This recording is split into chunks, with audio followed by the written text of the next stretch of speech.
Hello, everyone. You are welcome to Anchor Network, where you get reliable and authentic news that are so crucial to you. I say big thank you to everyone who has been part of this channel and who has taken time to subscribe. And if you are yet to subscribe, I say please click the red subscribe button and also the bell icon. The bell icon will allow you to get notified anytime we publish any news. And also, I would like you to look at the screen. There's a website address there that I would like you to visit, and you'll be glad you did that. Thank you very much. A protest by members of the Islamic movement in Nigeria, IMN, turned violent on Monday in Abuja. The protesters reportedly clashed with security agencies close to the federal secretariat in the Nigerian capital. Monday's incident comes about 2 weeks after two Shiites were killed and two police officers injured after a similar protest turned violent at the National Assembly complex in Abuja. The Shiites are demanding the release of their leader, Ibrahim Zakzaky, who has been in detention for alleged murder since December 2015. On Monday, the Shiites had begun a protest at United Junction and were expected to end at the Secretariat.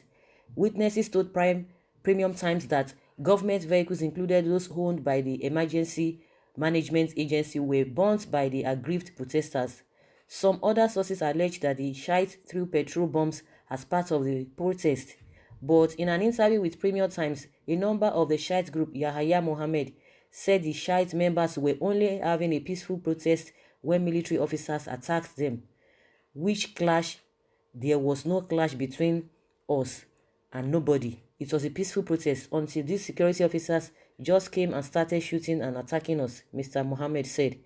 Following the violent protests at the National Assembly, the police last week directed that protests in Abuja be limited the Unity Fountain near Transcorp Hilton Hotel, Abuja.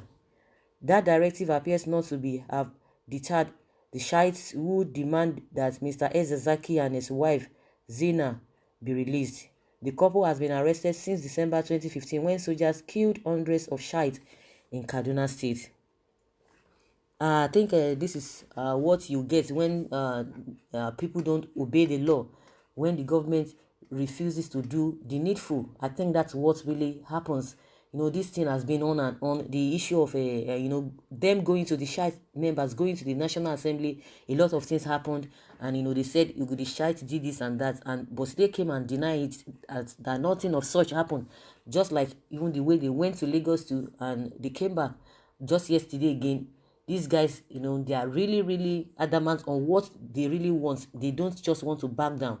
What they need, and the only simple thing that they are just requesting the government to do is for their leader to be released.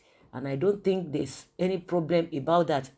Like I believe, and like I always say, if there's something the man has really done, why keeping him? Why can't you let him know his fate? If he has to be jailed, let him be jailed. But what the government is saying, that it will be better than even keeping him in detention. Is for the good of the people, that they don't know what will become of them if the man is released. So by keeping him there, you are not obeying the court order, you are not obeying the law, because several courts have said they should release this man. And I don't know why the government is putting fussy on this matter. They don't just want to release it. They say they have their plans on that. But your plans or your way of understanding things might not go down with the members, because they just feel that it's an injustice, for him to have been kept in detention without knowing his fate. If he's going to be sentenced according to what they are alleging him that he has done, let them take him to court and give him the final judgment, if he's going to be released finally, if he's going to be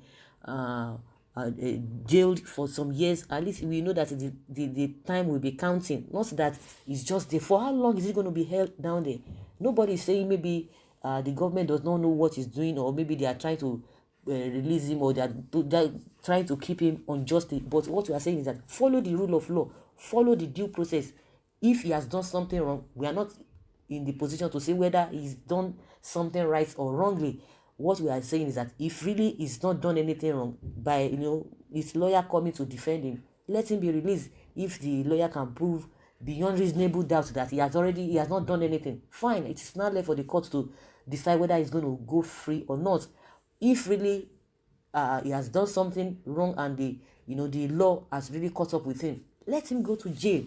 It's as simple as that. At least his people will be counting. Okay, our leader is there in no time. Okay, after 1 year, 2 months, 3 months, depending on how many years or the time frame that is going to be in jail or in prison, they will be counting down. But now they don't even know. He's not going anywhere. You are just stationing him there. Is he going to be there forever? Is that what the law stipulates, that somebody should just be in detention forever without anything? Or does it mean the government, they've not really seen any proof to be able to take him to court or to make a final judgment on him? So that is why the whole thing is just really crazy. Because if these people are feeling that they are not just, their leaders is not just being treated the way it ought to, so they will continue with this protest.